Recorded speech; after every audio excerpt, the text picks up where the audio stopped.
آگے چلیے، چوتھا سوال اللہ تعالیٰ پوچھے گا میرے بندے بتا جو تو نے رزق کمایا تھا اس کو خرچ کہاں کہاں کیا ہے؟ رنڈیاں نے چھائی دی؟ بے غیرت، تیرے گھر میں تیری ماں نہیں ہے، تیری بیٹیاں نہیں ہے، کوئی اچھا نصیب والا نیک کہہ دے یہ رنڈیاں نچانا صحیح نہیں ہے چودھری صاحب اور ملک صاحب راجہ صاحب یہ تو گناہ ہے، کیا کہتا ہے؟ کہتا ہے خوشی میں رنڈیاں نہ نچاؤں تو اور کیا کروں؟ خوشی اس نے تو تیرے مقدر پہ لکیر پھینک دیا ہے، تیرا مقدر ہی گندا کر دینا ہے۔ میں نہیں کہتا، قرآن و حدیث پڑھ اور اس کو سمجھ۔ میرے آقا فرماتے جس نے اپنی زندگی میں ایک بار کسی کی ماں بہن بیٹی کو گندی نگاہ سے دیکھا ہوگا جب تک 40 سال تک جہنم کا عذاب نہیں بھگتے گا اس کی جان نہیں چھوٹنی۔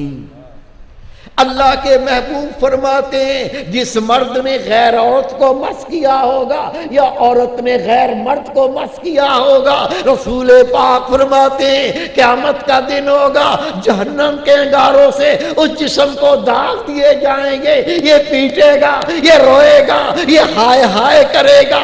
اللہ کے فرشتے کہیں دے او بے غیرت انسان، او ذلیل انسان، جب تو غیر عورت کو مس کرتا تھا تو بڑا خوش ہوتا تھا، جب غیر عورت کو اپنے ساتھ لگاتا تھا تو بڑا خوش ہوتا تھا، آج ان عملوں کا عذاب بھگت نہیں بھاگنے دیں گے، نہیں بھاگ سکے گا۔ چوتھا سوال ہوگا بتا جو تو نے کمایا خرچ کہاں کہاں کرتا تھا؟ بے نمازیوں کو کھلا کے ختم کر دیا، ایم پی اے صاحب آئے، منسٹر صاحب آئے، مجبوری ہے، منسٹر ہے تو شراب تو لانی پڑے گی، لانی پڑے گی۔ جو صرف شرابی کو سلام کرتا ہے 40 سال کی عبادت اللہ اس کی ختم کر دیتا ہے۔ جس نے شراب کا ایک گھونٹ پیا ہوگا نبی پاک فرماتے 9000 سال تک اللہ اس کو جہنم کا عذاب دے گا۔ منسٹر آیا ہے، مجبوری ہے، شراب لانی پڑے گی۔ اگر تو نے ایک ایک پیسہ حلال کمایا، ایک ایک پیسہ حلال کمایا، اس پر جان نہیں چھوٹے گی۔ اللہ کے محبوب فرماتے ہیں چوتھا سوال کیا جائے گا اے بندے جو تو نے حلال کمایا تھا اسے خرچ کہاں کیا تھا؟ اللہ نے تجھے دیا تھا مسجد بنائی تھی، اللہ نے تجھے دیا تھا مدرسہ بنایا تھا، اللہ نے تجھے دیا تھا علماء کرام کی خدمت کی تھی، اللہ نے تجھے دیا تھا اپنی ماں کی خدمت کی تھی، اللہ نے دیا تھا ماں باپ کی ضرورتیں پوری کی تھی، اللہ نے دیا تھا اپنی بیوی کے حق ادا کیے تھے، اللہ نے دیا تھا غریب مساکین پر خرچ کیا تھا، بیواؤں کو دیا تھا۔ اگر تیرا یہ معاملہ تھا تو تیرے نصیب اچھے ہیں، لیکن جہاں نیکی کی دعوت ملی اس کا منہ لٹک گیا۔ کسی نے کہہ دیا اور چودھری صاحب، ملک صاحب، سیٹھ صاحب مسجد بن رہی ہے، موڈ ہی آف ہو گیا۔ اور بھائی صاحب اللہ نے دیا ہے، یہ گھر میں فاقے ہو رہے ہیں تو میں ساری دنیا کا ٹھیکیدار ہوں، ٹھیکیدار ہوں۔ کس نے دیا ہے؟ اللہ پہ احسان کرنا چاہتا ہے، اللہ کا دیا ہوا اللہ کی راہ میں خرچ کر کے اللہ پہ احسان کرتا ہے۔ خدا کی قسم اگر تیرا مال میرا رب قبول کر لے یہ میرے رب کا تجھ پہ احسان ہوگا، وہ تیرا محتاج نہیں ہے۔ موقع مل جائے، یہ سانس کی گھڑیاں چل رہی ہیں، ارے غافل گھڑیال دیتا ہے یہ منادی، خالق نے تیری عمر کی ایک اور گھڑی گھٹا دی، ٹک ٹک ٹک ٹک ٹک ٹک، اور یہاں اندر ٹک ٹک ٹک ٹک ٹک ٹک، موت قریب ہوتی جا رہی ہے۔ اپنے ہاتھوں سے کچھ کما لے، بعد میں کوئی نہیں دے گا۔ اگر یہ خیال ہو نا میرے بچے صدقہ خیرات کر کے مجھے بخشیں گے، یہ گمان دل سے نکال دے۔ رب کے محبوب صلی اللہ علیہ وسلم فرماتے جو مومن اپنے ہاتھ سے ایک کھجور کا چھلکا ہی صدقہ کر دے، یہ اس سے بہتر ہے کہ بعد میں اس کے لیے احد پہاڑ سونے کا بن جائے، وہ صدقہ کیا جائے۔ کر لے اللہ کے نام پہ۔ اور آخری سوال اللہ تعالیٰ پوچھے گا، میرے بندے میری بندی تو نے اپنے علم پر کہاں تک عمل کیا؟ کوئی شخص ہے یہاں پورے مجمع میں جسے یہ پتہ نہ ہو کہ جھوٹ بولنا گناہ ہے؟ کوئی ہے؟ کوئی کہے مجھے نہیں پتا تھا۔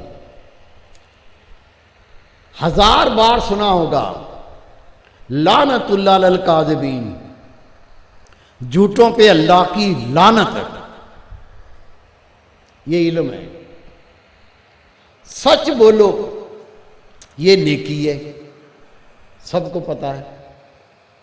کسی کی ماں بہن بیٹی کو حرام نگاہ سے دیکھنا آنکھوں کا زنا ہے، کسی کا حق کھانا گناہ ہے، ماں باپ کی بے ادبی کرنا گناہ ہے، بڑوں کی تعظیم نہ کرنا گناہ ہے، چغلی گناہ ہے، غیبت گناہ ہے، فحش کلامی گناہ ہے۔ جس نے الف بے نہیں پڑھی، الف بے، اس کو بھی سب پتہ ہے یہ گناہ ہے، یہ نیکی ہے۔ یہ علم ہے۔ کیا ہے یہ علم ہے۔ یہ نہیں کہ تو نے تفسیر کبیر پڑھی تھی نہیں پڑھی تھی، تو نے صحیح بخاری کا مطالعہ کیا تھا نہیں کیا تھا۔ یہ جو میں بتا رہا ہوں یہ علم ہے۔ اور رسول پاک صلی اللہ علیہ وسلم فرماتے ہیں آخری سوال ہوگا، میرے بندے تو یہ بتا تو نے اپنے علم پر کہاں تک عمل کیا؟ کئی بار ہوا میں نے پوچھا بیٹے نماز پڑھتے ہو؟ نماز پڑھنی نہیں آتی میرے کو۔ خدا کی قسم یہ الگ گناہ ہے، پڑھنی نہیں آتی یہ الگ گناہ ہے، پڑھنی آتی ہے نہیں پڑھتا یہ الگ گناہ ہے۔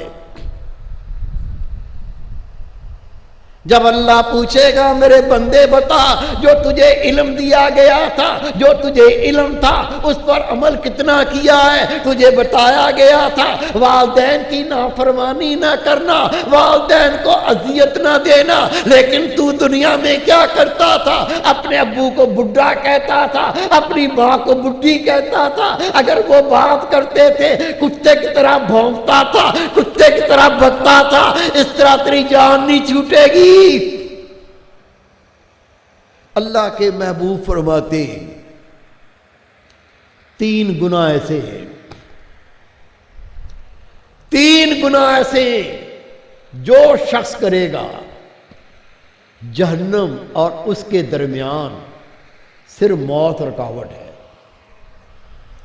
اس کا کوئی حساب کتاب نہیں، اس کی کوئی نیکیاں بدگیاں نہیں تلنی، یہ مرے گا اور سیدھا جہنم میں۔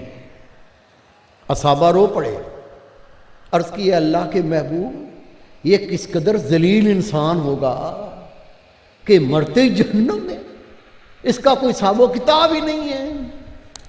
نبی پاک صلی اللہ علیہ وسلم نے فرمایا سب سے پہلے اپنے والدین کو اذیت دینے والا۔ قرآن پاک پڑھ لو، رب کہتا ہے والدین کو اف بھی نہ کرو۔ ہم کیا کرتے ہیں؟ ماں نے پالا، ماں نے گود دھویا، ماں نے پیشاب کیا، ماں کے کپڑے گندے، سردیوں کی راتیں بچے نے کیا پیشاب، ماں کیا کرتی ہے؟ بچے کو اپنے سینے پہ سلا دیا، خود اس کے پیشاب پہ سو گئی۔ یہ تیری ماں، تجھے اسے بولنا ہی نہیں آیا، تجھے اس سے بات کرنی نہیں آئی، اپنی عاقبت کو خراب نہ کر۔ نبی پاک کا فرمان ہے اللہ جو چاہے گا گناہ معاف کر دے گا، لیکن جس نے ماں باپ کو اذیت دی اللہ یہ گناہ معاف نہیں کرے گا، اس کا عذاب بھگتنا پڑے گا۔